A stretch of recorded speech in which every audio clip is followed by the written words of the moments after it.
2015-2017, il y a juste 2 ans. 2 ans que plusieurs actions allant dans le sens du renforcement des relations d'amitié et de coopération entre les 4 États riverains du bassin du fleuve Sénégal ont été engagées. Cette 17e conférence des chefs d'État et de gouvernement de l'OMVS, Organisation pour la mise en valeur du fleuve Sénégal qui se tient à Conakry, est une occasion de faire le bilan des nombreux projets de cet organisme inter-État qui regroupe le Sénégal, le Mali, la Mauritanie et la Guinée. Nous voici réunis pour faire le point de l'état d'avancement des activités de notre organisation commune. En mars 2015, mes chers frères Ibrahim Boubacar Keïta du Mali, Mohamed Abdelaziz de la Mauritanie et Macky Sall du Sénégal m'avaient fait l'honneur de présider le destiné de l'OMVS. Tout en vous remerciant de cette confiance, je voudrais à mon tour vous faire le bilan de l'état d'avancement de nos activités depuis cette date. Messieurs les présidents et chers frères, mesdames, messieurs, en 2015, nous avons tenu la conférence à quelques mois de la grande réunion de Paris consacrée au changement climatique.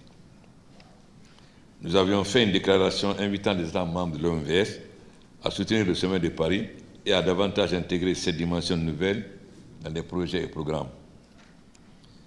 C'est parce que dans le cadre de l'OMVS, nous sommes d'abord unis par l'eau qui, naturellement, est tributaire du changement climatique. La raison d'être de l'OMVS, c'est de bâtir le développement et l'intégration autour de l'eau. L'eau pour la navigation, l'eau pour l'énergie propre et l'eau pour la sécurité alimentaire et l'alimentation des populations et des animaux. Pour renforcer notre attachement au climat et à la pérennisation de la ressource, nous avons instruit le haut-commissaire de l'OMVS à mettre en place un mécanisme de protection des écosystèmes de la ressource du fleuve par la création d'un observateur de l'environnement du massif du Fouta Salon. Messieurs les présidents et chers frères, mesdames, messieurs, en 2015, nous avons insisté sur l'impérieuse nécessité de mettre en œuvre le système intégré de transport multimodal CITRAM. Et dans ce cadre, la priorité a toujours été la navigation entre la ville de Saint-Louis au Sénégal et Ambideli au Mali. En plus de l'aménagement du cours d'eau, des ports et escales portières sont aussi à aménager. La finalité est de faire du fleuve une zone de forte circulation des personnes et des biens. Des études qui devaient être complétées ou actualisées ont été menées pour l'essentiel pendant ces 2 dernières années. Il faut insister qu'en ce qui concerne le port fluviométrique et le chenal navigable, les rapports d'investigation de terrain, de topographie, de bathymétrie, des sondages géotechniques, d'inspection subaquatique et d'aménagement du chenal ont été adoptés.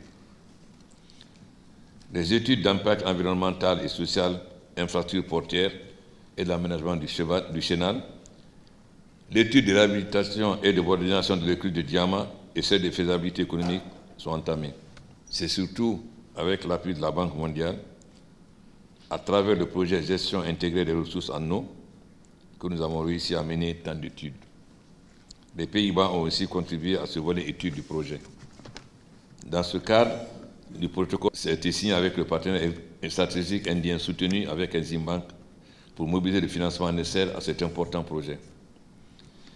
Une nouvelle feuille de route vient d'être adoptée par le Conseil des ministres en sa 69e session ordinaire tenue à Dakar.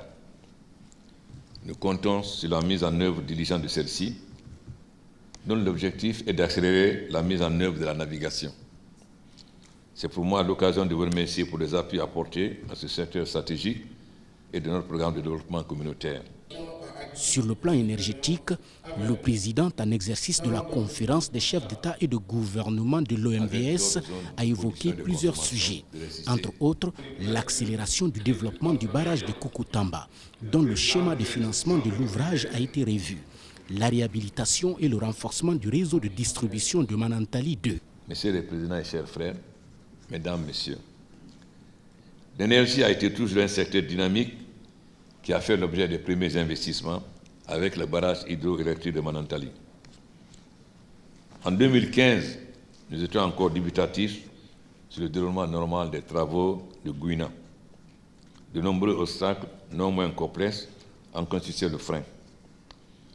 En développement administratif lié au mécanisme de financement avec la satisfaction de conditions préalables au premier décaissement, nous étions aussi confrontés au choix de la banque pour le compte domiciliaire, au recrutement des ingénieurs de conseil et à la mise en place des mécanismes de gouvernance consensuelle. Tous ces problèmes sont maintenant résolus. Les travaux ont démarré, tant pour la composante de barrage que pour celle du plan d'action de réinstallation, marqué par des constructions de maisons et équipements collectifs des populations à déplacer. Nous remercions le gouvernement malien pour les diligences apportées à la délivrance des actes administratifs, tels que la déclaration d'utilité publique et le déclassement de la forêt classée. Messieurs les présidents et chers frères, mesdames, messieurs, de 2013 à 2014, notre organisation menait une série d'intenses discussions avec Eskom Énergie Manantali, l'opérateur de Manantali et Felou. Malgré de nombreux compromis proposés, les différentes concessions et médiations faites et l'implication du président Zuma et Macky Sall, la rupture avec Eskom Énergie Manantali a été constatée le 30 juin 2014. Notre organisation a pris ses responsabilités en mettant en place le 1er juillet 2014 une structure de substitution dénommée Société d'exploitation de Manantali et Felou, qui est une filiale de la SOGEM. Conformément à nos accords avec les partenaires financiers, nous allons procéder au recrutement du directeur général de la CEMAF, d'une firme technique devant assister la CEMAF et la mise en place du contrat d'exploitation. Ce contrat, prévu pour une durée de 4 ans, CEMAF a démontré ainsi notre capacité de gérer le patrimoine de l'organisation. C'est un grand pas dans notre marche vers le progrès. Messieurs les présidents et chers frères, mesdames, messieurs, pendant la période 2013-2017, se réservait progressivement l'ancienne question de pose des groupes de barrage de Manantali. Les travaux de réparation se poursuivent normalement et vont s'achever en 2018, dans le cadre d'un programme dénommé Manantali 2. Ce programme d'envergure a été mis en place dans le souci de préserver le patrimoine existant, de valoriser l'énergie qui sera produite par le barrage hydroélectrique de Gouina. Il consiste en la réhabilitation du patrimoine existant, tel que défini dans le plan technique décennal 2013-2022, et le développement du réseau interconnecteur de Manantali pour servir de nouvelles zones, notamment des zones minières au Mali et au Sénégal, des zones agro-industrielles du Sénégal et de la Mauritanie. Le programme a reçu l'adhésion des différents partenaires, y compris des engagements de financer une partie des lignes de transport de l'énergie. C'est ainsi que la Banque mondiale s'est engagée pour la ligne Kaï-Tambacounda au Sénégal, l'Agence française de développement pour la ligne Manantali-Kita-Bamako au Mali. Les démarches se poursuivent pour l'obtention du financement de la ligne Kaï-Tintine-Kifa. En plus de la réhabilitation du patrimoine et du renforcement du réseau de distribution, le projet Manantali 2 va renforcer notre capacité d'interconnexion avec d'autres zones de production et de consommation d'électricité. Messieurs les présidents et chers frères, mesdames, messieurs, dans l'optique d'accélérer le développement du barrage de Kokoutamba, le schéma de financement de l'ouvrage a été revu. Alors que tous nos ouvrages ont été financés suivant le même schéma d'endettement classique, nous avons réussi à intéresser les entreprises soumissionnaires pour la réalisation du projet sur le mode clé en main avec apport de financement. Des études ont été actualisées sur cette base. Nous sommes dans la dernière phase d'évaluation des dossiers offres reçus. Si tout se déroule bien, Kokoutamba sera le premier grand barrage, le premier grand ouvrage de l'OMVS édité sur le sol guinéen. Tout un symbole de maturité et d'intégration. Il convient de signaler que ce ouvrage est situé dans une zone de haute diversité biologique, grand sanctuaire des chimpanzés sauvages rares en Afrique et dans le monde. Dans ce cadre, nous travaillons avec toutes les parties concernées, y compris la Banque mondiale, pour que la construction des ouvrages se fasse en harmonie avec la préservation des écosystèmes de la zone. J'ai personnellement écrit à la Banque mondiale et donné des instructions à mon chef de gouvernement pour mettre sur pied un comité interministériel pour une bonne gestion de la question environnementale.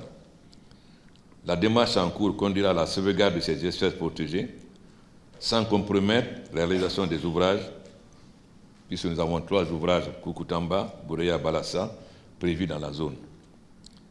Ces barrages seront gérés par la Société de gestion des ouvrages de haut bassin en Guinée, SOGEO, que nous venons de créer en tant qu'entité de l'OMVS en Guinée.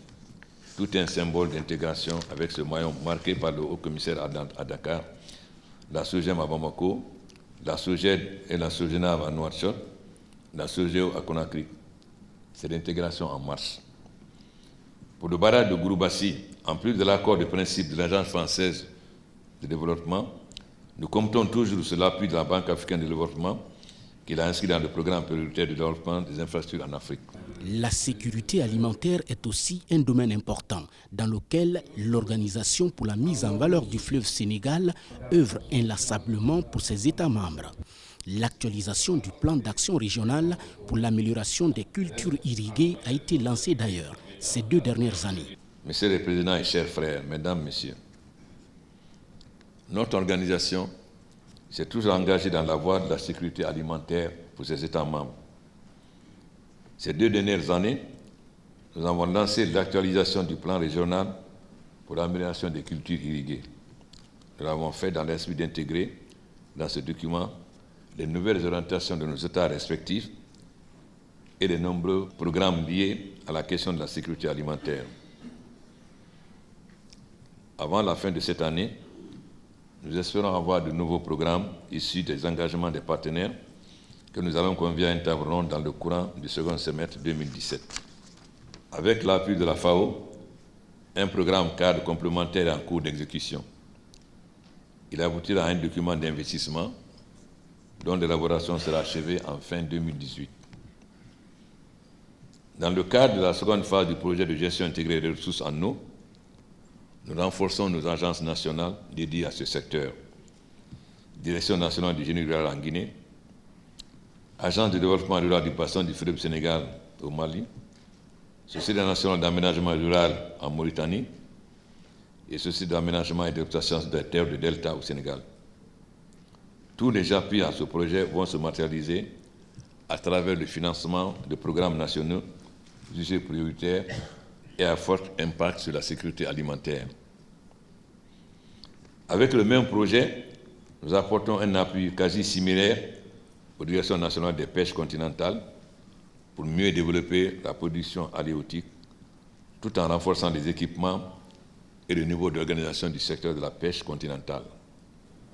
Pour rendre toutes ces actions réalisables, le président en exercice de la conférence des chefs d'État et de gouvernement de l'OMVS n'a pas manqué d'insister sur la préservation de l'environnement, en rappelant tout simplement les accords de Paris sur le climat. Monsieur le Président et chers frères, Mesdames, Messieurs, comme je l'avais évoqué, notre environnement est fortement tributaire des impacts du changement climatique. Nous avons fait une déclaration nationale de soutien à la COP21. Fort heureusement, nous avons tous signé les accords de Paris sur le climat. En 2015, nous avons aussi instruit le haut-commissaire à mettre en place l'Observatoire de l'environnement du massif du Fouta-Jalon. Au sujet de cette question, je me suis investi en ma double qualité de président en exil de l'Union africaine, du président en exil de notre organisation, pour accélérer le transfert du programme de l'Union africaine à la CEDEAO. L'objectif étant de répondre à l'esprit de notre résolution qui inscrit ce projet dans un cadre d'intégration entre l'OMVS et la CEDEAO. Pour faire face aux nombreux problèmes liés à la prolifération du TIFA, plantes aquatiques nuisibles proliférant dans le delta, nous avons développé des programmes de lutte pour la maîtrise de la plante. Pour baliser notre voie dans le domaine environnemental, nous nous sommes récemment dotés d'un nouveau plan d'action environnementale stratégique PASS pour l'horizon 2025. En vue d'affiner notre méthode de planification, nous sommes en train d'évaluer le schéma directeur d'aménagement et de gestion qui sera actualisé. Mesdames les présidents et chers frères, Mesdames, Messieurs, notre partenariat c'est à la fois consolidé et diversifié. L'OMVS a été reconnu à l'international comme meilleur organisme de bassin dans le monde.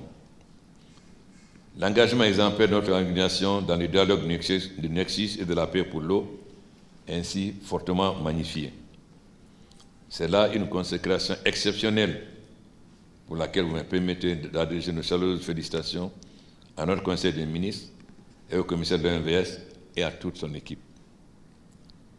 Je voudrais profiter de cette heureuse opportunité pour remercier notre frère et ami, le président Macky Sall, pour avoir justement magnifié l'exemple de notre organisation au Conseil de sécurité des Nations Unies en juin dernier et pour avoir initié la prise de conscience à ce niveau pour que les cours d'eau transfrontaliers soient considérés comme facteurs de paix et de coopération à l'image du fleuve Sénégal.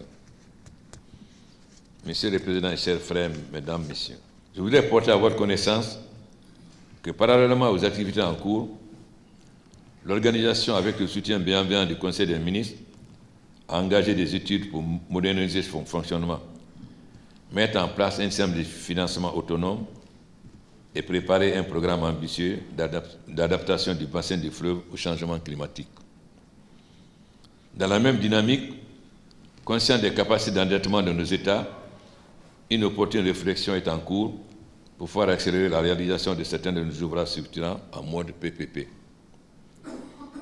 Monsieur le Président et chers frères, Mesdames, Messieurs, nous avons réalisé de bonnes actions, entamé de grands programmes, conçu d'imposants projets.